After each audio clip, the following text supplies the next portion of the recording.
Class 9th exercise 4.1 4.1 प्रारंभ करने से पहले, स्टार्ट करने से पहले हम ये देखते हैं कि लीनियर इक्वेशन क्या होता है, रेखिक समीकरण क्या होता है। ठीक है, और फिर उसके बाद हम जानेंगे कि दो चर क्या होते हैं, टू वेरिएबल्स क्या होते हैं। ठीक है, तो ऐसा समीकरण जिसमें अज्ञात राशि की अधिकतम घात 1 होती है उसे बोलते हैं रेखिक समीकरण। ये फिल इन द ब्लैंक्स में आता है, खालिस्तान में आता है। मतलब जो आपके एमसीक्यूज क्वेश्चन होते हैं उनमें ऐसा क्वेश्चन जरूर आता है, तो आपको याद रखना है ऐसा समीकरण जिसमें अज्ञात राशि की अधिकतम घात 1 हो। A such equation in which maximum power of unknown variable is 1 is called the linear equation. Standard form of linear equation is ax plus by plus c equal 0। ये एक लीनियर इक्वेशन है बच्चों, क्योंकि इसमें दो अननोन वेरिएबल है, कौन, x और y, और इनमें सबसे बड़ी पावर कितनी है, 1 है।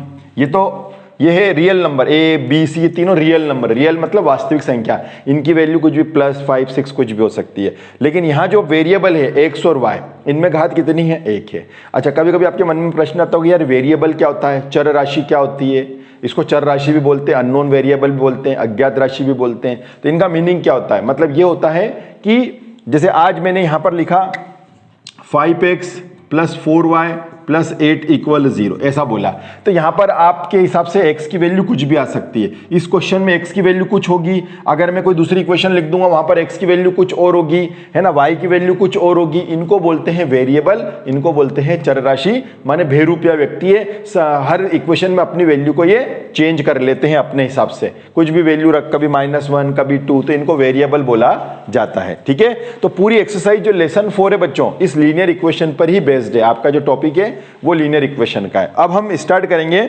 4.1 स्टार्ट करने जा रहे हैं। तो बच्चों अब हम देख रहे हैं इसमें पहला क्वेश्चन क्या कहता है। पहला क्वेश्चन है कि एक आपको इक्वेशन दे रखी है, उस इक्वेशन को अपने को बनाना है। ठीक है, एक नोटबुक है, उसकी कीमत कलम की कीमत से दुगनी है, मतलब जो पेन की कॉस्ट है तो नोटबुक की जो कॉस्ट है वो डबल है। ठीक है, आपको बस ये इसने एक स्टेटमेंट बोल दिया, उसने स्टेटमेंट बोल दिया जैसे पिता की आयु पुत्र की आयु से 4 गुनी है, ऐसा बोल दिया, पिता की आयु पुत्र की आयु से 4 गुनी है। Age of father is 4 times of his age of his son, मतलब लड़के की जो एज है उससे, मतलब लड़का अगर 10 साल का है तो पिताजी 40 साल के हैं, ये इसका मतलब हुआ। तो ऐसे यहां पर बोल रहा है कि एक नोटबुक है, उसकी जो कॉस्ट है वो पेन की कॉस्ट से डबल है। तो अपन सबसे पहले ऐसे क्वेश्चनों में लेट करते हैं, वेरिएबल को लेना पड़ता है। Let cost of 1 pen is ₹X। ठीक है, माना कि एक पेन का मूल्य कितने रुपए मान लिया आपने, ₹X मान लिया। एंड नोटबुक है ना, एंड कॉस्ट ऑफ 1 नोटबुक कितना आ जाएगा, Y मान लो, ₹Y मान लिया, तथा एक नोटबुक का मूल्य, नोटबुक का मूल्य कितना मान लिया आपने, ₹Y मान लिया। ठीक है, अब आपको इसको बनाना है, तो आपको खुद ही मालूम है, अकॉर्डिंग टू क्वेश्चन चलते हैं अपन। अकॉर्डिंग टू क्वेश्चन मतलब प्रश्न के अनुसार, हिंदी वाले क्या लिखेंगे, प्रश्न अनुसार। प्रश्न के अनुसार क्या कहा जा रहा है आपसे ये कहा जा रहा है कि भैया कौन महंगा है, पेन महंगा है कि नोटबुक। उसके लिए आपको फिर से पढ़ना पड़ेगा कि नोटबुक डबल है किससे, पेन से। तो पेन को आपने क्या माना, X मान लिया, और नोटबुक को आपने क्या माना, Y मान लिया। अब यहां पर क्या होता है, बच्चे समझ नहीं पाते कि हम 2 का इंटू किस में करें। मैं जान करके इसको ऐसा लिखता हूं,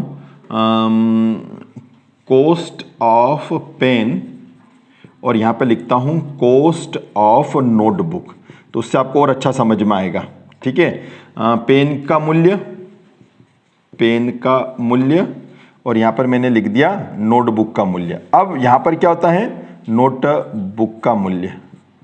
हाँ देखो बच्चों, उसने क्या बोला, डबल है। अब डबल कौन है, बहुत सारे लोग कहते अच्छा ऐसा करो 2 यहां लगा दो, कोई कहता है यार 2 यहां लगा दो। तो भैया अपनी मर्जी नहीं चलेगी, आपको अकॉर्डिंग टू क्वेश्चन चलना पड़ेगा कि नोटबुक की कीमत कलम से दुगनी है, माने नोटबुक की जो कीमत है वो पेन से डबल है। अच्छा पेन से डबल है कौन, नोटबुक डबल है। अच्छा नोटबुक डबल है, तो एक काम करते हैं ना, नोटबुक को डबल कर देते हैं।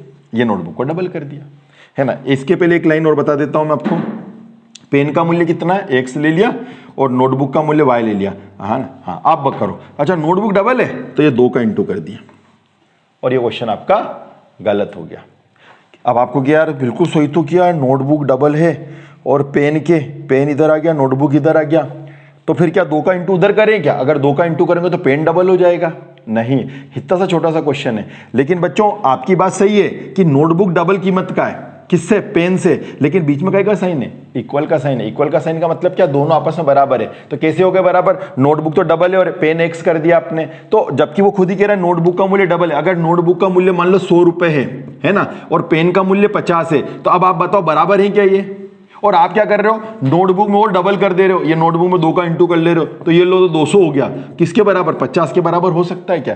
पेन 50 रुपए का है और नोटबुक आपकी 100 रुपए की है। पहले से एक एग्जांपल ले रहा हूं, नोटबुक 100 रुपए की, पेन 50 का है। अब आप कह रहे हो कि यार डबल है, तो डबल कौन है? नोटबुक है। अच्छा, नोटबुक में डबल कर दो तो ये तो और डबल हो गया, 200 हो गया। तो क्या बराबर का साइन लग सकता है? नहीं।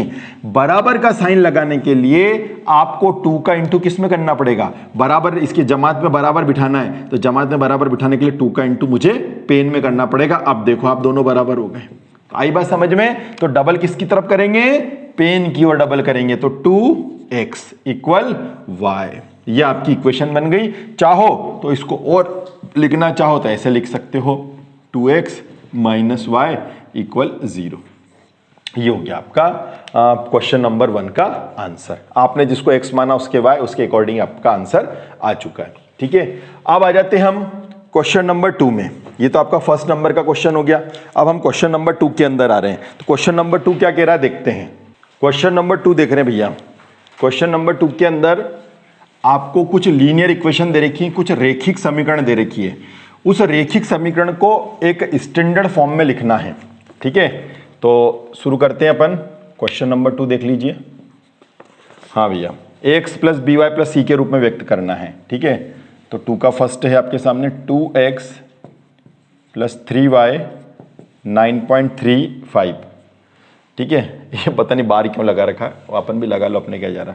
ठीक है, तो ये देखो भैया स्टैंडर्ड फॉर्म में बन गया। चल भाग उधर, तो ये भाग गया, इक्वल 0। अब आप इससे कंपैरिजन कर लो, ax plus b y plus c equal 0 के फॉर्म में आ गया। हाँ साहब, x plus b y plus c के रूप में व्यक्त कीजिए और एबीसी की वैल्यू से तुलना करने पर, ठीक है, कंपेयर कर रहे हैं अपन, है ना, कंपेयर फ्रॉम, इससे अपन कंपेयर कर रहे हैं, तो कंपेयर कर लीजिए। तो क्या आ जाएगा? ए की वैल्यू 2 आ जाएगी, बी की वैल्यू 3 आ जाएगी और सी की वैल्यू माइनस का, ये देखो सामने देख लो, 0.35 आ जाएगी। और बार लगा रखा है तो आप भी बार लगा दो। ठीक है, ये आपका फर्स्ट नंबर का क्वेश्चन हो गया है। ठीक है, ऐसे क्वेश्चन क्या अपने को साथ साथ करते जाने चाहिए फटाफट, क्योंकि इनमें समझ में तो आई गया आपको, है ना, और अच्छी तरह से समझ लो। 1-2 क्वेश्चन देखिए, आप फिर कंपेयर कर लो। अच्छा, पहले तो ये देखो, ये स्टैंडर्ड उधर भगा हुआ ही है ना, तो कोई दिक्कत नहीं, आप इसको कंपेयर कर लो। ax plus b y plus c equal 0 से कंपेयर कर लो, तो यहाँ कुछ भी नहीं बचा, तो a की वैल्यू क्या हो जाएगी? 1 हो जाएगी। b की वैल्यू क्या हो जाएगी? देखो आगे कुछ नहीं लगा y के आगे, तो y के आगे कछु भी नहीं है, तो 1 लगा दो, तो माइनस का 1/5 हो जाएगा, है ना। c की वैल्यू क्या हो जाएगी? माइनस का 10 हो जाएगी। ठीक है भैया, तो ये आपका हो गया सेकंड नंबर का सम हो गया। अब आ जाते हैं अपन क्वेश्चन नंबर 3 में। थर्ड देखो क्या कहता है, -2x प्लस 3y इक्वल 6। चल भाग भैया उधर, तो भैया भाग गए, है ना। कंपेयर करा लो, ax plus b y plus c से तुलना करने पर, है ना, तुलना करा दो, कंपेयर फ्रॉम दिस। तो इससे कंपेयर करेंगे तो a की क्या वैल्यू आ जाएगी? -2 आ जाएगा, b की क्या वैल्यू आ जाएगी? 3 आ जाएगा, c की क्या वैल्यू आ जाएगी? -6 आ जाएगा। ठीक है, इस प्रकार से। अब फोर्थ नंबर का क्वेश्चन देखिए। फोर्थ नंबर का क्वेश्चन क्या कहता है? फोर्थ नंबर का क्वेश्चन कहता है x इक्वल 3y। तो घबराना नहीं है, सबसे पहले उधर ले चले जाओ इसको। देखो इधर x माइनस 3y, इसको उधर ले गए। अब यहाँ पर कछु भी नहीं बचा, कछु भी नहीं बचा, तो आप 0 लगा सकते हो, ऐसे लगाना चाहो तो, है ना, लगा लिया, ताकि आपको कंपेयर करने में दिक्कत नहीं आएगी। आप कंपेयर करा लो, है ना, ये अपन ने 0 लगा दिया क्योंकि कुछ था ही नहीं, 0 लगा दिया। आप कंपेयर कर लो, तो a की क्या वैल्यू हो जाएगी? 1 हो जाएगी, b की क्या वैल्यू हो जाएगी? -3 हो जाएगी, और c की क्या वैल्यू हो जाएगी? c की वैल्यू 0 हो जाएगी। ये अपन ने कंपेयर कर लिया। ठीक है, आगे चलते हैं। 2x, फिफ्थ नंबर का क्वेश्चन है, 2x इक्वल -5y। चल भैया भाग जा, तो भैया भाग गए, इक्वल ज़ीरो, ठीक है। कंपेयर करा लीजिए, तुलना करवा दीजिए, ये आपने तुलना करवा दी तो क्या बचा, ए की वैल्यू 2, बी की वैल्यू 5, सी की वैल्यू 0। ये अपन ने कंपेयर करा दिया, तुलना करने पर ये आ गया। हाँ भैया, कौन से नंबर का था ये, 5वें नंबर का था। अब 6ठे नंबर का क्वेश्चन देख लेते हैं। 6th वाले में 3x + 2 = 0। अब देखो इसमें किसकी कमी है, इसमें y की कमी है, y नहीं है। अब जो नहीं है उसके आगे 0 लगा दो, ये आ गया साहब y आ गया, ये आ गया y, 0 लगा दो, 0y कर दो, मतलब 0y का मतलब क्या कि है ही नहीं, है ना। अब इसे तुलना करवा दो, ax + by + c से कंपेयर करवा दीजिए तो a की क्या वैल्यू आ जाएगी, 3 आ जाएगी, b की क्या वैल्यू आ जाएगी, 0 आ जाएगी, c की क्या वैल्यू आ जाएगी, 2 आ जाएगी, ठीक है। ये हो गया आपका 6th नंबर का क्वेश्चन। 7th में आ जाइए, y - 2 = 0। अब यहाँ किसकी कमी है, यहाँ पर x की कमी है तो x के आगे 0 लगा दो, y - 2 = 0, ठीक है। कंपेयर करवा दो, ax + by + c = 0 से कंपेयर करवा दीजिए तो कंपेयर कराने पर क्या आ जाएगा, a की क्या वैल्यू आ जाएगी, 0 आ जाएगी, है ना। b की क्या आ जाएगी, ये देखो यहाँ कछु भी नहीं है मतलब 1 है तो b की वैल्यू 1 आ जाएगी, और c की वैल्यू क्या आ जाएगी, -2 आ जाएगी, है ना। ये हो गया आपका 7th नंबर का क्वेश्चन। अब आपका आखिरी नंबर का क्वेश्चन बचा है, उसको भी देख लेते हैं अपन। 5, 8वें नंबर का, है ना। 5 = 2x। हाँ, अब एक काम करो, आप 2x को उधर भगा दो, चल भैया 2x भाग जा, तो ये भाग गया। बोले यार y तो है ही नहीं, अरे जो नहीं है तो रो मत, y के आगे 0 लगा दे, ये ले, और 5 तो पहले से है तो ये देखो हो गया। अब आप कंपेयर कर लो, a की वैल्यू क्या आ गई, -2 आ गई, b की वैल्यू क्या आ गई, 0 आ गई, c की क्या वैल्यू आ गई, 5 आ गई। तो जो नहीं होता है उसके आगे क्या लगा देते हैं, 0 लगा देते हैं, तो 0 लगा देंगे, वो संख्या अपने आप ही आ जाएगी, ठीक है। तो ये हो गया आपका क्वेश्चन नंबर 2 का 8वें नंबर का। थैंक यू बच्चों।